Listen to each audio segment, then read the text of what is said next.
नमस्कार दोस्तों, हमारी आज की इस कहानी का नाम है परवाह। करते हुए राशि कमर पकड़कर बैठ गई।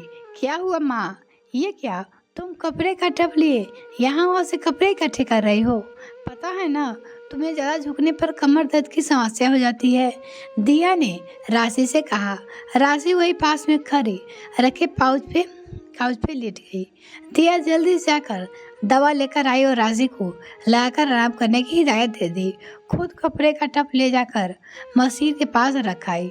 माँ, ये सब क्या हाल बना रखा है सबने? तुम बोलती क्यों नहीं हो किसी को? बीमार पड़ने का शौक है क्या तुम्हें?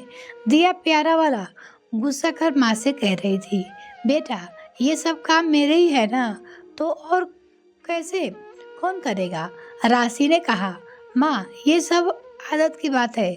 जब तक मैं घर पे रही तुमने सब कुछ हाथ पिला कर दिया।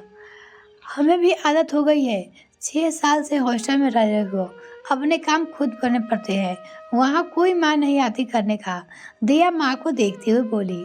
जानती हूँ बेटा, जब भी तुम हॉस्टल से घर आती हो मुझे सच में बहुत आराम मिलता है।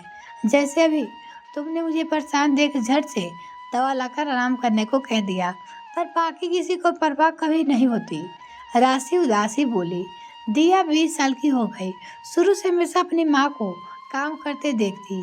जब से हॉस्टल रहने गई बहुत काम अब खुद ही करने लगी थी, पर घर पे पापा का रवैया वो हमेशा से परेशान हो जाती। माँ जितने सलीके से घर के समेट कर रखती, पापा हमेशा सब कुछ फैला कर रखते। कितनी बार इस बात पे तू मैं हो जाती थी। उसे अच्छी तरह से याद है, वो छोटी थी तभी एक बार ऐसा कुछ हुआ था। तब दादी उन लोगों के पास आई थी। वो माँ को कजरते हुए बोली, मेरे बेटे को ये सब काम करने की आदत नहीं है। इतना पढ़ लिख कर अफसर बना है ये सब करने के लिए। इन सब के लिए तुम हो ना। उसका जैसा मन करेगा वैसा रखेगा। तुम्हारा समेटना पसंद है तो समेटती रहो। माँ एक शब्द नहीं बोली, बस रोती जा रही थी। मुझे देखकर एक ही बार बार बोलती, देख लाडो, जिंदगी में जिल्लत कभी न सहना और गांठ बांध ले। अपने पैरों पे खड़ा होकर ही तुम्हें रहना है। दिया देखती, दादी हमेशा माँ को कुछ न कुछ बिना बात को सुना देती और पापा से शिकायत लगाया करती। दिन भर आराम करती। ये नहीं कि मेरे बेटे के लिए हर दिन कुछ अच्छा बनाया करो। ऊपर से दादी उसके भाई दिव्य को भी एक काम करने ना देती। उसे कह देती, पर दिव्य नहीं। ये सब देख कर वो बड़ी हो रही थी।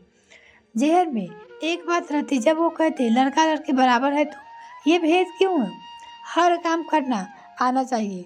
पर दादी के रहते ऐसा संभव नहीं था। 10वीं तक वो घर पे ही रहा, फिर बाहर हॉस्टल में पढ़ने चली गई। वो हमेशा राशि से कहती, दिव्य को भी हॉस्टल भेजना नहीं तो ये घर पे रहकर पापा का जैसा हो जाएगा। वो सोचती, पर संयोग जैसा हुआ कि दिव्य के हॉस्टल जाना नहीं जाता था और बच्चों को ज़बरदस्ती भेज नहीं सकते थे, तो उसकी आदतों भी पापा जैसी होती जा रही थी। दादी के सह पे वो बिगड़ रहा था। बस यही बात अच्छी होती थी जब दिया आती दिव्य को समझाने की कोशिश करते हुए एक लाइन जरूर कहती, दिव्य, माँ की मदद किया करो। कभी जो वो बीमार पड़ी तुम सब पे भारी पड़ेगा। ऐसे में दिव्य बड़ी बहन की बात सुनता, पर दादी देख लेती तो राशि को डांट लगा देती और राशि उसे फिर कुछ न बोलती। दादी बोलती थी, माँ अब कैसा लग रहा है? दिया राशि से यानी अपनी माँ से पूछी। राशि उठने की कोशिश की तो उससे खड़ा भी नहीं हुआ जा रहा था। दर्द इतना बढ़ गया था। शाम को जब निकुंज घर आया, घर की हालत सुबह जैसी देख राशि पे गुस्सा करने लगा।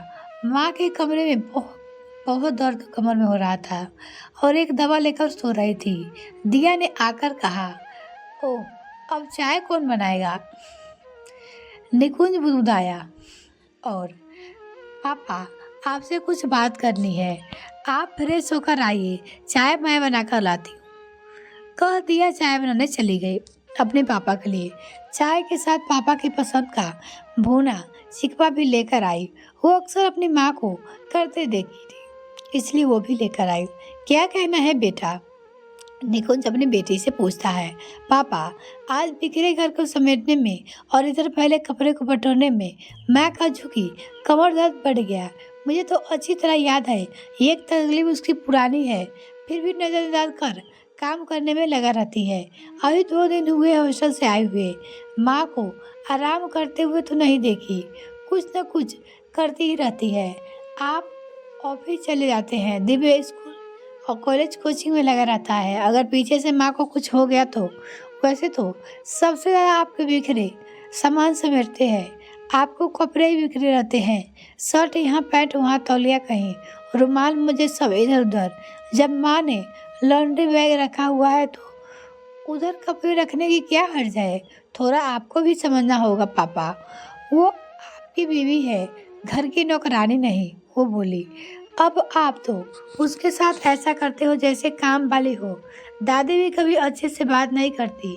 जब पति का इज्जत ना करे तो किसी और से इज्जत मिले या ना मिले फर्क नहीं पड़ता। बस मैं यही कहना चाहती हूँ कि मेरी माँ मुझे सही सलामत चाहिए। वो बीमार भी पड़ती है तो कहाँ लेगी, पर बोलती कुछ नहीं। उसको दर्द का महसूस कीजिए, कहीं ऐसा ना हो कि घुट घुट कर।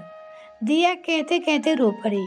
निकुंज बेटी को समझदारी भरी बातें सुन अचरज में पड़ गया। सच्ची तो कह रही है दिया, अगर राशि को कुछ हो गया तो हम सब क्या होगा हम सबका।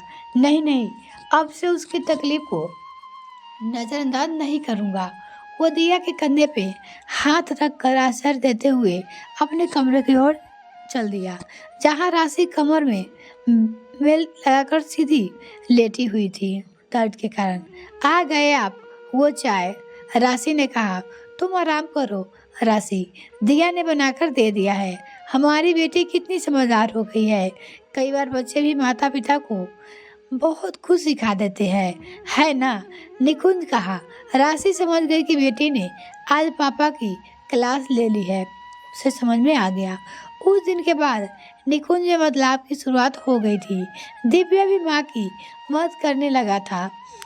दिया 1 महीने बाद हॉस्टल चली गई, पर अपनी माँ के लिए वो पिता की नज़रों में सम्मान जग गई। दिव्या बता रहा था कि दादी जब आई, पापा को काम करते देख कुछ बोली तो पापा ने कहा, ये मेरा काम है माँ। उसके बाद दादी कुछ नहीं बोलती, वो अपनी बहन से बोली। दोस्तों, कई बार घर में बहुत ऐसी बातें होती है जिन्हें हम सब सामान्य समझ सकते हैं, पर बच्चों नोटिस करते हैं। घर में रहकर बच्चे घर की बातें ज़्यादा देखते सुनते हैं, पर जब दिया हॉस्टल गई, वो वहीं पे अपने दोस्तों के घर की बातें जानती सुनती तो उसे यही लगता कि ये हर घर घर की कहानी है। पर उसे घर घर की कहानी से ज़्यादा अपनी माँ की फिक्र होने लगी थी, और इसके लिए ज़रूरी था अपने पापा से बात करना। जब तक वो नहीं समझेंगे, उसकी माँ को कोई भी नहीं समझ सकता है। और आप इस बारे में क्या कहते हैं? आप भी मानते हैं कभी कभी बच्चों को अहम भूमिका निभाने हैं घर की बिगड़ती हालतों को सुधारने में? ये कहानी आपको कैसी लगी कमेंट सेक्शन में लिखना ना भूलें। वीडियो को देखने के लिए बहुत बहुत धन्यवाद। अगर आपने अभी तक चैनल को सब्सक्राइब नहीं किया तो प्लीज़ सब्सक्राइब कीजिए, साथ ही बेल आइकन प्रेस करें ताकि मेरे और वीडियो का नोटिफिकेशन सबसे पहले आपको मिल सके।